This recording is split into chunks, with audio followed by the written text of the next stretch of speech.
Pizza time.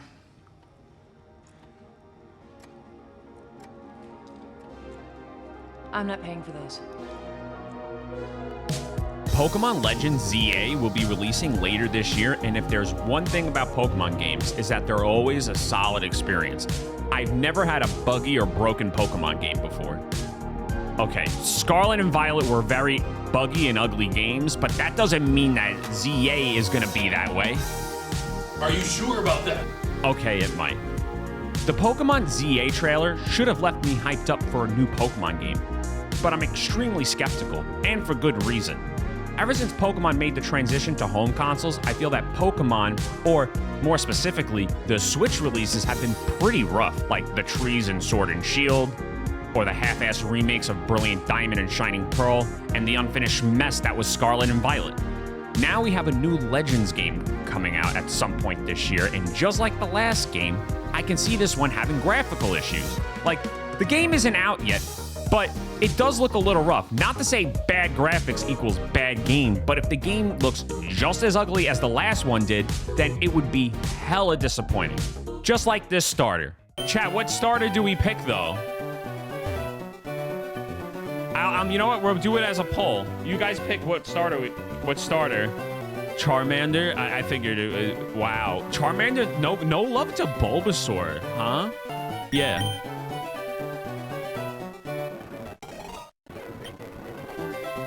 Wait, what? What do you mean? What do you mean, Spoink? Why is my starter Spoink all of a sudden? I'm choosing the pig. It also seems that Game Freak is still relying on their own in-house game engine. Like, holy FPS, Game Freak. Please use a different engine. The one that you made for X and Y, it's on life support. It can barely run games on the Switch.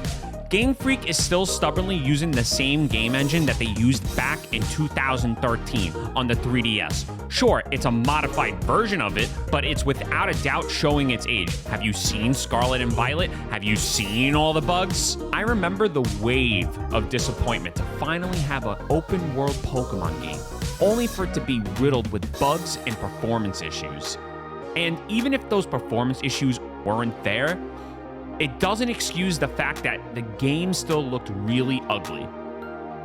I played Arceus and Scarlet and Violet at 60 FPS, 1080p, and guess what? It still looked really ugly and had some really awful textures. And sure enough, I can see the same goddamn awful textures in the new Legends ZA trailer. It almost seems like Pokemon Company doesn't give two shits if their games are running good or not. They just care if you're buying their merch.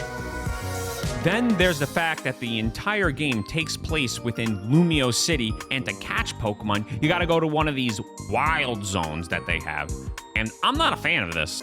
I feel like it's a step backwards from Arceus, when we had large areas that we were able to explore with different biomes, and we got to see how Pokemon interacted with their environments, or to come across a giant Pokemon protecting their territory. Now we just get a zone that feels like it's freaking quarantine.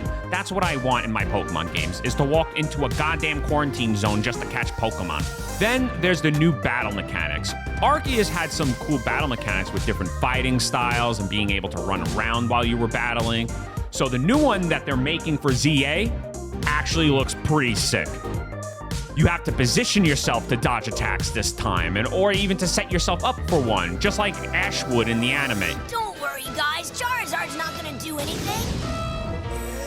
One of the complaints I had with Legends Arceus was the lack of trainer battles. There were some interesting battles, I guess, but not a lot of them.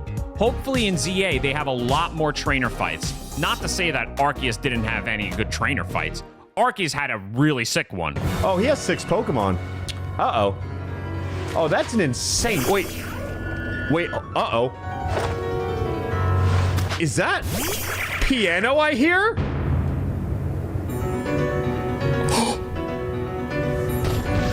Oh my god. Hold up. I wasn't scared until I heard the piano. In Arceus, though, there weren't a whole lot of them. Like, I don't know, there was like 13 trainer battles in the entirety of the game. Like, you collect all these cool new regional types of Pokemon and can't even really use them. We even had a decent story to go along with Arceus, just not enough battles. Hopefully in the new game, it gives us way more trainer fights, and hopefully an even better story. Wait, is that AZ from X and Y? Is that why this game is called ZA and takes place in the Kalos region? Oh, okay, this story might cook. AZ from X and Y is like my favorite character in terms of lore and backstory. He's like this old cryptic guy who appears throughout the story and tells you things about like life and war, for only you to find out he's a king from like 3,000 years ago. And unraveling who he is was one of the coolest things to do while you were playing X and Y. And now he seems like he's running an inn within Lumio City. Like, I could see him being like the true founder of the city as he pretends to be just a simple innkeep so he can meet and test trainers from his city to find out if they're holding up to his ideals. And to see if anyone is worthy of inheriting the knowledge he's accumulated over the last 3,000 years. Having AZ in the game kinda gives me hope that Game Freak is cooking up something. Or this could all just be an Easter egg and a convenient way of bringing back Mega Evolutions. Which, I'm not against Mega Evolutions. They're sick, but I still want a good game. It's frustrating at times, because you have a really good setups with AZ and Mega Evolutions coming back, but because I've been playing Pokemon on the Switch for, I don't know, the last 6 years, and in that time, I've seen some really weird remakes and this mess we call the game, that I can't help but be disappointed in Game Freak, even when they haven't released the game yet. It almost feels like Game Freak, or the Pokemon Company, doesn't really care about their games anymore. If it isn't a mobile game and doesn't have microtransactions in it, why would the Pokemon Company care? Why release a playable game? All they need is for us to buy Pokemon cards and merch. Like, not to get it twisted, I want ZA to be a good game. Like, Game Freak looks like they're setting up a solid story, especially with one of my favorite characters, and they're also bringing back one of my favorite mechanics in Pokemon, which is Mega Evolutions. And then they're introducing a whole new way of battling, so it's not the same repetitive formula that had me burnt out of the series when I finished X and Y. But for me, and probably for a lot of you, my expectations of Game Freak are pretty freaking low. So, for the sake of everyone who feels the same exact way I do, I hope this next game really hits. Like, I'm already going into the game expecting a subpar 30 FPS experience, but I need something that hits better than Arceus, considering I really couldn't stand playing Scarlet and Violet at launch. At the end of the day, I really just want Pokemon ZA to be good. There's a lot of potential here. AZ, Mega Evolutions, a new battle system, but Game Freak has burned me too many times for me to just blindly trust them. I can already see the performance issues coming, the rough visuals, and the questionable design choices, but I need this game to hit. I'm tired of settling for decent or playable Pokemon games when I know they can be so much more. It's frustrating because Pokemon is one of the biggest franchises in the world, and yet the quality of the mainline games feels like it's going backwards instead of improving. They have the money, they have the resources, and they definitely have the fan base. So why do we keep getting games that feel unfinished, unpolished? I shouldn't have to go into a new release bracing for bad performance. But here I am, expecting another sub-30 FPS texture muddy janky experience. And the worst part, I know I'll still buy it because I want to believe that this time they'll get it right. I really hope ZA delivers because the setup is actually kind of fire. AZ is one of the most interesting characters in Pokemon history, and bringing him back could lead to some insane storytelling. Mega Evolutions are making a return too, which is hype, and the new battle mechanics actually seem like they could be a fresh take on the usual formula. But as cool as all of this sounds, I can't ignore Game Freak's track record.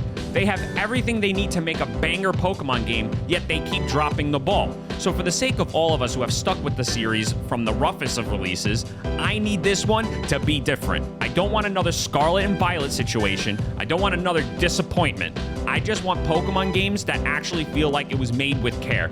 Maybe, just maybe, ZA will prove me wrong. But until then, I'm keeping my expectations low, because at this point, it's the only way for me not to be let down. I expect nothing, and I'm still let down. But what do you guys think? Let me know in the comments whether you were disappointed in the trailer or you were really excited with the trailer. or be sure to remind me that Scarlet and Violet never had any bugs or glitches because your game didn't have any bugs or glitches.